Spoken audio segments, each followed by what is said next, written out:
لبيك اللهم لبيك لبيك لا شريك لك لبيك إن الحمد والنعمة لك والملك لا شريك لك. السلام علیکم ورحمۃ اللہ وبرکاتہ.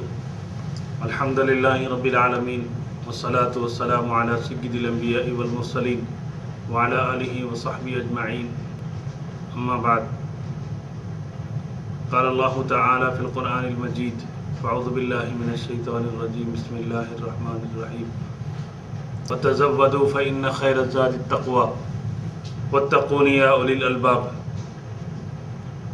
صدق اللہ ورسولہ النبی الکریم ونحن علی ذلک من الشاہدین والشاکرین والحمد للہ رب العالمین. محترم عازمین حج و عمرہ، زائرین مدینہ منورہ، حضرات و خواتین، الحمدللہ 3 تفصیلی سیشنز ہمارے سامنے عمرہ، حج کے 5 ایام اور زیارت مدینہ منورہ کے سلسلے میں آ چکے ہیں. آج کا ہمارا یہ سیشن معلوماتی، انفارمیٹیو اور بنیادی حیثیت سے ضروری ہے، اس لیے کہ جن اعمال کو ہم نے ترتیب وار دیکھا، سلسلے وار ہم نے مشاہدہ کیا ہے، آج کے اس سیشن میں ہم ان اعمال کی اہمیت اور اس کی حیثیت اور اس کا مقام اور مرتبہ شرعی اعتبار سے ہم ملاحظہ فرمائیں گے. یہ سیشن بھی بڑا نہایت جامع، مؤثر اور مرتب ہے، اور اس سلسلے میں بلکہ یوں کہا جائے کہ یہ پورا سیشن اگر ہم یاد کر لیں گے تو آنے والے جو مراحل ہیں وہ ہمارے لیے آسان سے آسان تر ہو جائیں گے. تو اب ہم آنے والے ان اہم اور بنیادی چیزوں کو انشاءاللہ بالتفصیل ملاحظہ کریں گے، تاکہ جو اعمال ہم ادا کر رہے ہیں ان کی مقام، ان کی حیثیت اور ان کی شرعی اعتبار سے کیا درجہ بندی ہے وہ ہم کو سمجھ میں آئے.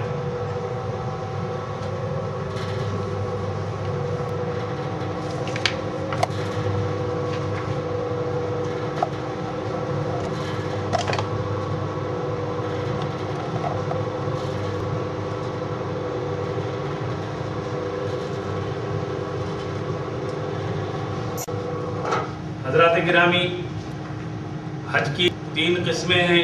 جیسا کہ ہم جانتے ہیں کہ حج تمتع، حج قران اور حج انفراد. حج کی 3 قسمیں ہیں. حج تمتع جس میں ہم عمرہ بھی کرتے ہیں اور پلس حج بھی کرتے ہیں. حج قران جس میں ہم عمرہ بھی کرتے ہیں پلس حج بھی کرتے ہیں.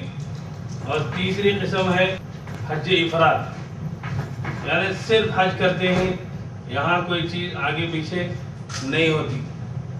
لیکن حج تمتع اور قران میں فرق یہ ہے کہ حج تمتع کا یہ عمرے کا احرام ہوتا ہے، ہم احرام باندھتے ہیں، عمرے کے اعمال ادا کرتے ہیں، اور پھر اس کے بعد حج کے ایام آنے پر حج کا احرام باندھتے ہیں. اور حج قران یہ احرام باندھتے ہیں حج کا. حج قران میں عمرے اور حج کا احرام ایک ہی ہوتا ہے، یعنی ہم اپنے گھر سے جب نکلتے ہیں تو ہم حج کا بھی احرام ہے ہمارا اور عمرے کا بھی احرام ہوتا ہے، اور عمرے سے فارغ ہو کر ہم حج کو جاری رکھتے ہیں، یعنی سر کے بال بنائے بغیر حج جاری رہتا ہے. حج افراد جس میں صرف حج ہوتا ہے، اس کے اندر ہم پہلے نہ عمرہ کرتے ہیں اور نہ ہی بعد میں عمرہ کرتے ہیں. تو اس اعتبار سے یہ 3 قسمیں ہیں. تو اب ہم جو ملاحظہ کریں گے وہ حج افراد کی، حج تمتع کی قسموں کو ملاحظہ کریں گے. حج تمتع کے 3 فرض ہیں: احرام نیت و تلبیہ کے ساتھ،